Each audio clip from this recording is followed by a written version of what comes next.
Good morning, everyone. In today's class, we will be discussing about solid waste management. The reason why I have taken up this particular topic is that uh, in day before yesterday's newspaper, there was this particular information. Okay, so you're seeing one big ad here. It's around 350-acre place. Okay, around 350 acres. Okay, it's a what you call that as in simple terms, it's a dump yard. It's a dump yard located near to that Medchal. Okay, in that Jawahar Nagar place. It is one of the largest dump yards in Hyderabad. So recently to this particular dump yard, they have taken up one innovative approach to close this. So what they did, if you see the dump yard completely, they completely covered with a soil fill. Okay, first they came up with a one artificial synthetic layer on which they came with a solid layer. So now if there comes rain, okay, the rainwater will not seep inside the dump. They will be flow the rainwater flows onto the surface and it comes out like this. See here, I am underlining the word leachate. Leachate. It's a leach. Leach means what? When the rainwater mixes with the solid waste. Okay. So it releases in what you call a polluted water. Suppose if you see here this particular shaded area. So this whole area, you can see here the lakes. So the lakes will be getting polluted. So because of this presence of leachate. Okay. So this eventually pollutes the groundwater. Okay. And also pollutes the surrounding regions. So there used to be huge protests near to the Jawahar Nagar area to close the dump yard and to come up with some kind of innovative solutions so that the people who are living in the surrounding areas, so they can live freely without much affected with the air and water pollution. Okay. So this ultimately takes us to the topic, what we call that as the solid waste management. Okay. So now the question is, what is solid waste management? Solid waste management in India. So if you see the definition of waste, what exactly waste means? So what exactly waste means? Any scrap material, any unwanted surplus. Okay. So while doing one particular process, or while eating, while cutting, while producing anything, okay, if there generates an unwanted surplus of any material, so that we consider as waste according to the Environmental Protection Act 1986. According to the Environmental Protection Act 1986, this is the definition. Okay, so we have different types of waste. We have biodegradable. Biodegradable means on its own, via the natural organic process, it will be composed. Okay, non-biodegradable means, suppose for example, we have this plastic. Okay, so what you call that is the half-life. The half-life or uh, the time to degrade, it takes very long years. So that's why these products, what we call them as non-biodegradable products. You need to use some artificial methods to degrade to what you call decompose these products. And we also have e-waste, electronic waste.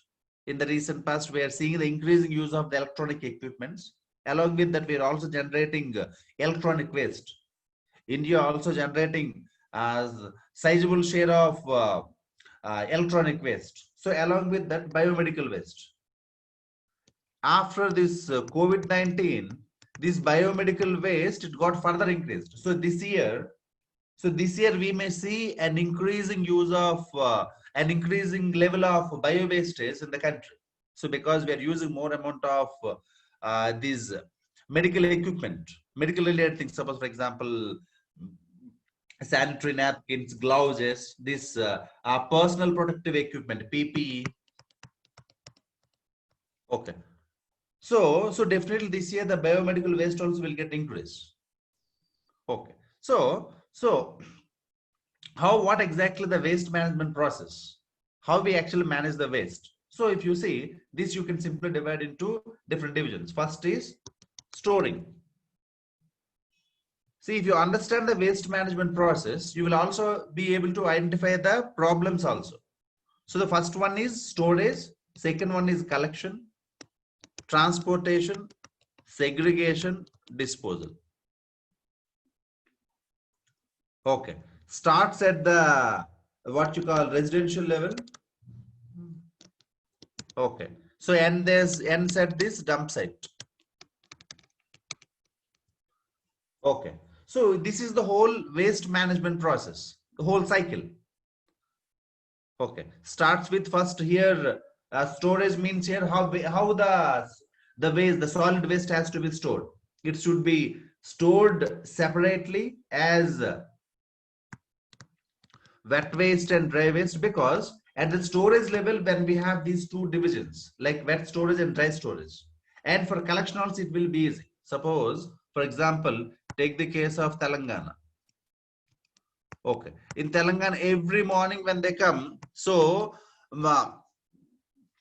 see via these loudspeakers they will announce, so let us separate wet waste with dry waste, so that the collection also will be easy. So after that, the transportation will be easy. Then the segregation. Segregation means further separation of the solid waste and final disposal. So this is the sequence of the steps that will be followed in the process of waste management. Okay, so this is the general waste management process anywhere. Okay, so the next one is data with respect to waste management. That means how world and especially India treating its solid waste. If you see, MSW means municipal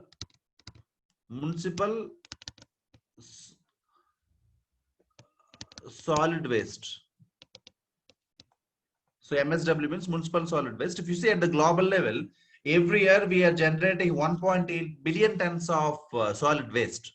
So near to 2 billion tons of solid waste we are generating.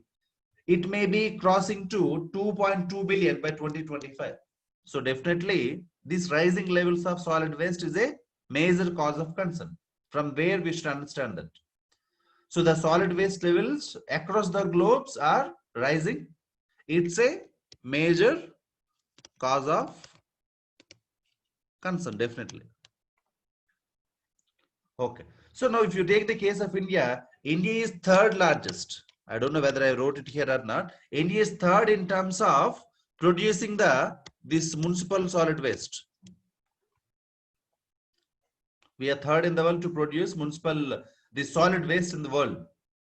So every year India, if you see here, 1.5 lakh metric ton of solid waste every day.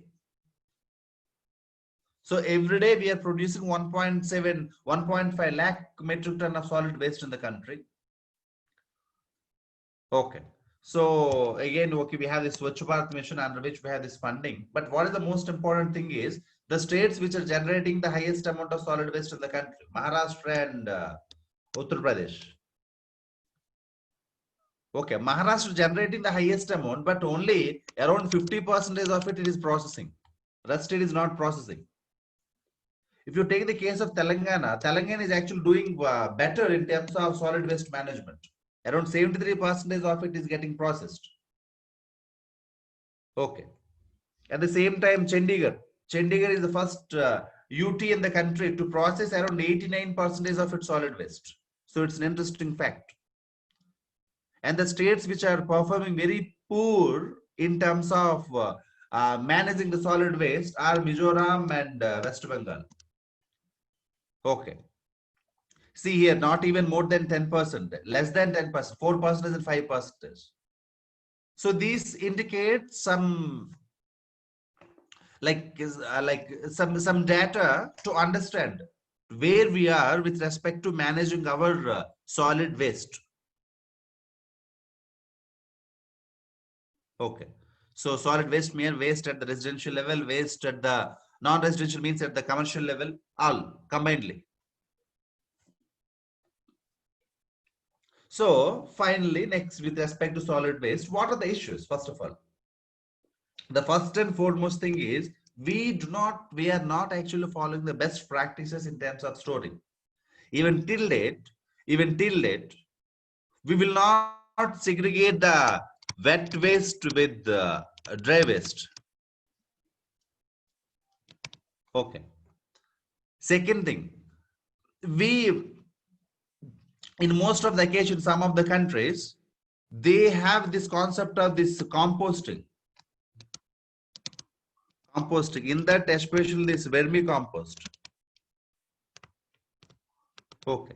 So they have this practice of composting a vermicompost with the available material. But whereas in the case of India, this kind of this kind of implementation is not exactly there, especially in the urban areas. In rural areas, to some extent, we have this because the waste will be used as a manure. At the same time, the usage of the plastic is not that much comparing with urban areas. But in urban areas, though we are storing the solid waste, but we do not following the we are not following the best practices in terms of segregation of the waste. Like you should aware which one is a degradable one, which one is not degradable one. So because of this lack of awareness, so that is creating the first challenge.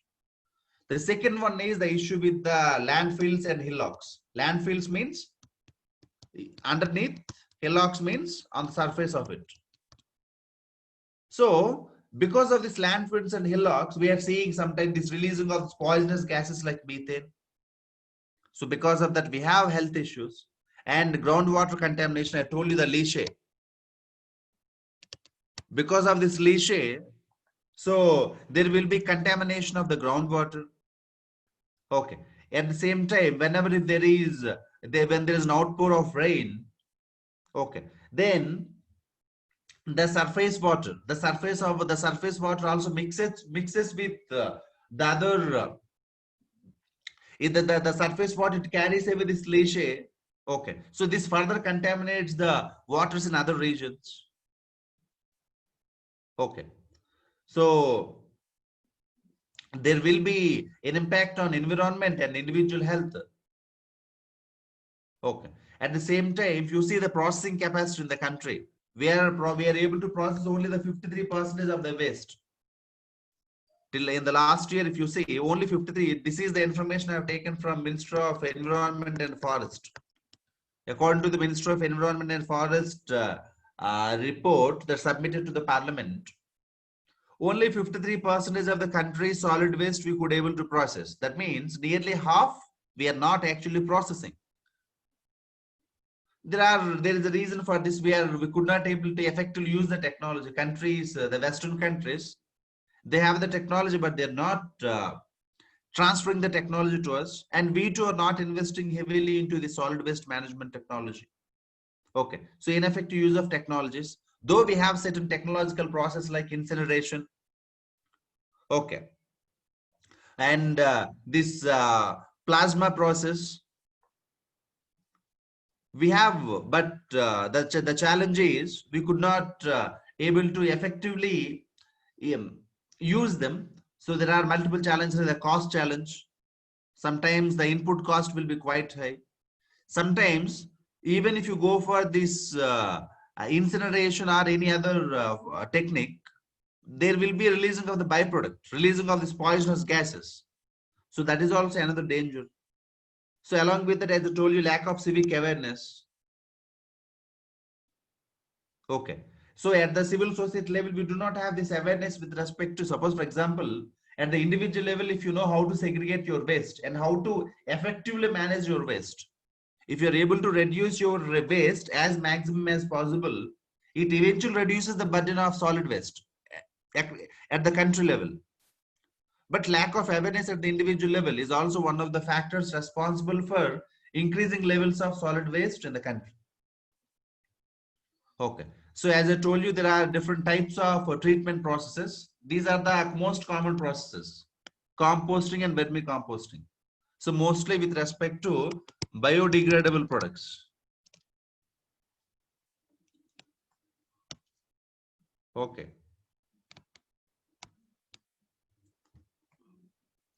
So with respect to biodegradable products, we have biodegradable products. And we have this anaerobic digestion. Anaerobic means without the help of oxygen. Okay.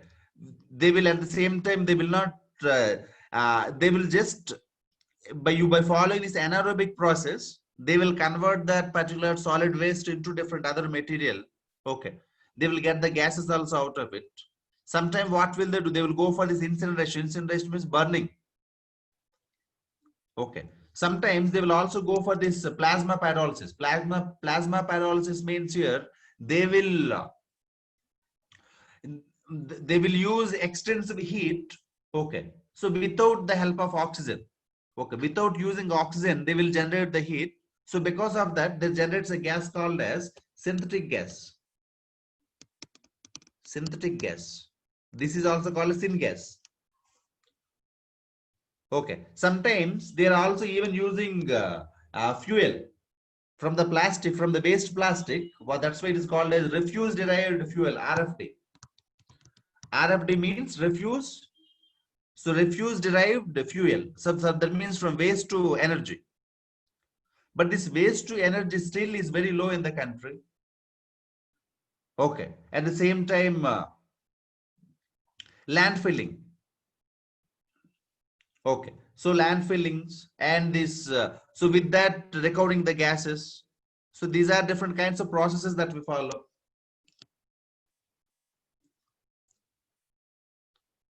Okay.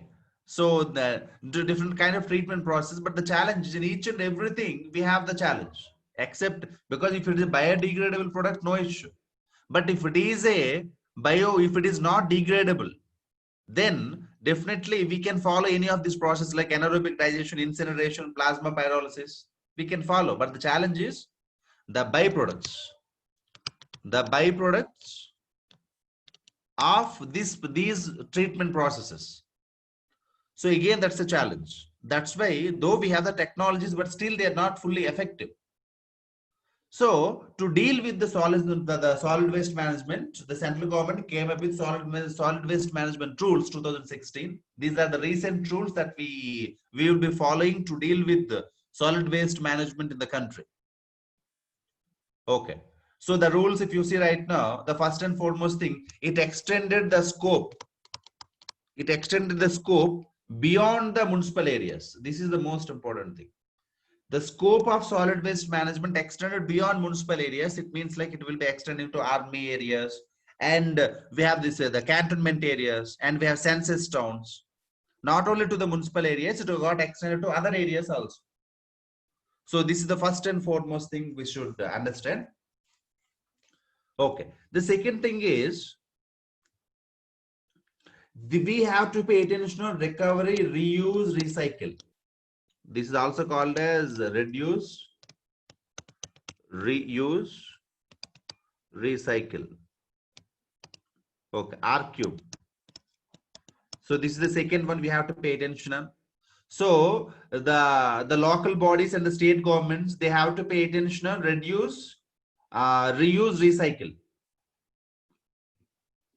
Okay. So at the same time, what you call those who are generating the waste, okay, at the residential and the non-residential level. So the waste need to be segregated. Okay. So the waste, it need to be segregated. So in what way we can segregate this?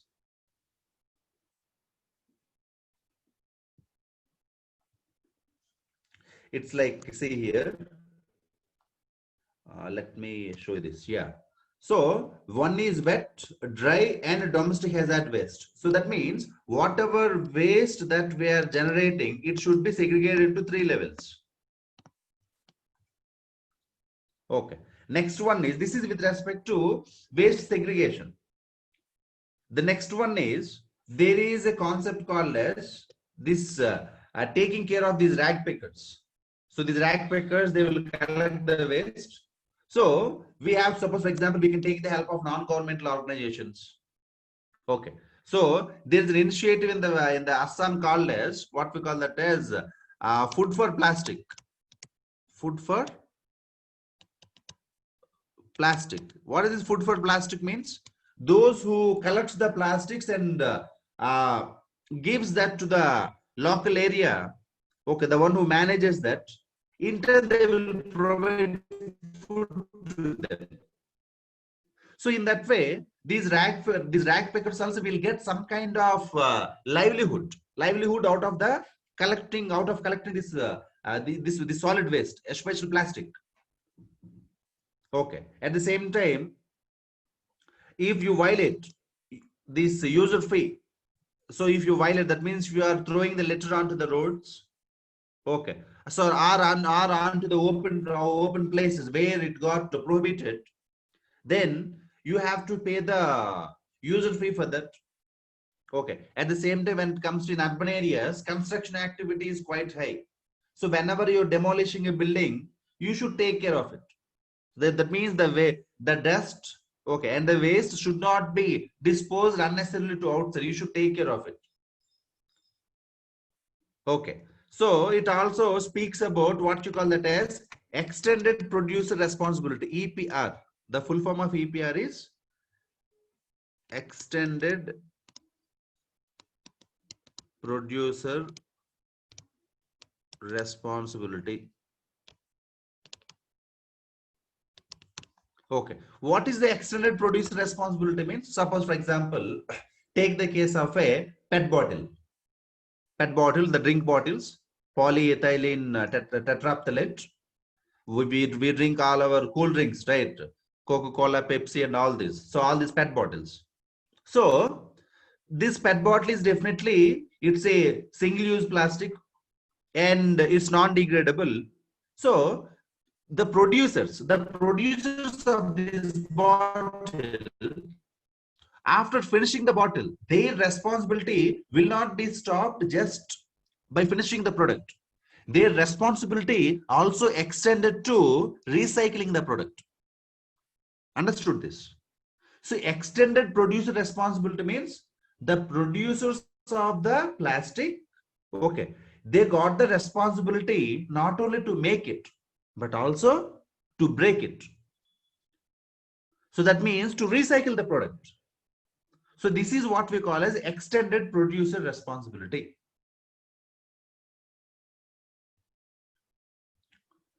Okay. At the same time, this is treating biodegradable waste at the premises itself means encouraging this vermicomposting, this composting concept. Okay. So these are all the points, the salient points that are part of the solid waste management rules 2016. Okay. So in that, if you see in the whole solid waste management, the most challenging issue is plastic pollution. So within the plastic pollution, again, the most challenging aspect is what you call this as single-use plastic. This single-use plastic, one-time use. So this is the biggest challenge right now. So if you see on the eve of this World Environment Day, the Prime Minister announced pledging phasing out of the single-use plastic by 2022. We even hinted last year's 2nd of October, the birth anniversary of Mahatma Gandhi. We even planned for a single-use plastic ban, but we did not do that. But if it is less than 50 microns, okay, if the size of the 50 microns means less than the size of the hair, if you see the hair, less than that, near to that. So if the size, if the thickness of the plastic is less than 50 microns, okay, so those single-use plastics be banned. Okay, but still, if you see till date, as of now, India is still generating sufficient amount of plastic waste in the country, 9.4 million tons of plastic waste. Okay, and that too, in that we could able to say, that means out of the 10 million we could able to recycle only 60%. That means around 6 million. Still the around 4 more million plastic waste we could not able to recycle it. So definitely it's a cause of concern. Okay, so definitely impact. So impact on individual, on environment, on government. So on individual, what is the impact of this plastic waste? So health challenges will be there. Okay, and this health, in the sense, here we have this carcinogenic, carcinogenic.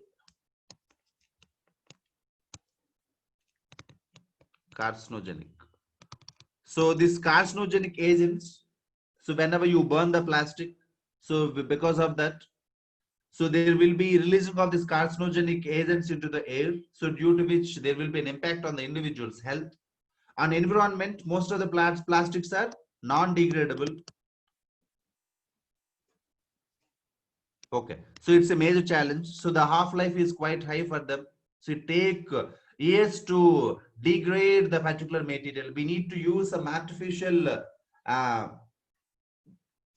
We need to inject something artificially to decompose this particular material, like incineration or plasma pyrolysis or any other concepts. So definitely it will be having its impact on environment. It also impacts the ecosystem. Okay, so on government, it increases the cost. So that means you need to allocate separate amount for dealing with this plastic waste. So it increases the cost of the governmental expenditure. So to deal with that, suppose for example, different countries, suppose if you take the case of Ireland, it came with the plastic tax. Plastic tax means plastic tax. Okay, so imposing penalties or coming up with bans. So these are some of the measures we follow, either going with penalties. Suppose, for example, recently we came with things like stopping this use of single-use plastic at the shopping malls. Okay, or else imposing fines, or the customers must carry the bag with them. So these kind of initiatives, they will be slowly, they creates a kind of what you call attitudinal change. What you need is attitudinal change. You need to change the attitude, because by default we feel like if you want to go to market, you don't plan. Even if you plan, you simply you will go, you feel like, okay, the shopkeeper will give the polythene bag to me. But we do not prefer that I have to carry one bag with me to get my products. So this kind of attitudinal change will come only when we change the process. When you put some restrictions, then only the attitudinal change will come. Okay. So finally, so where we should pay attention, there need to be an action plan, national action plan to deal with the solid waste management in the country. We need the support of NGOs, CSR, corporate social responsibility. That means the corporates that they spend the money. Okay, so while spending their profits, so they have to spend on these kind of technologies. The technologies that increases the pace of processing the solid waste. Okay, as I told you, the Assam's Food for Plastic initiative, or if you see the Jawaharnagar initiative, what they did. So in Jawaharnagar, as I told you, what they did, they covered the whole area with the soil cover, and on which they will they will plant the grass. So it stops the percolation. It stops the percolation of water, percolation of rainwater towards the solid waste. So eventually it stops the leachate. So the Jawaharnagar facility. In Tamil Nadu, if there is a case there, what they did is like they completed the whole landfill site. They used for that site. They used for this what you call solar energy. Okay. At the same time, if you take the case of, there's another example in what you call uh, Chhattisgarh. So in Chhattisgarh, what they did, in Chhattisgarh, they use the plastic for roads, for construction of roads. So using separate technology to convert the plastic, okay, so into a small sheets. Those sheets they're using for the construction of roads. So that they're doing in Chhattisgarh. So like that, in different states, we have different examples. We have the example of Chhattisgarh, we have the example of Tamil Nadu, we have the example of Telangana, we have the example of Assam. So you can take any other examples. Okay. So like that, finally, our ultimate point is converting our waste to energy. So for that, let us go more for decentralized waste management. Let the panchayati raj, let the panchayats, let the urban local bodies, okay, let all play a crucial role, okay, in segregating the waste. So as we discussed, first at the storing level, at the collection level, at the transportation level, sorry, at the transportation level, and at the segregation level, finally at the disposal. At all these levels, we need to have a decentralized management so that eventually we could be able to reduce, okay, the solid waste. We can process more of the solid waste, and eventually we can not only protect the environment but also the health of the individuals and eventually the wealth of the country. So with that note, we are ending the topic. Thank you.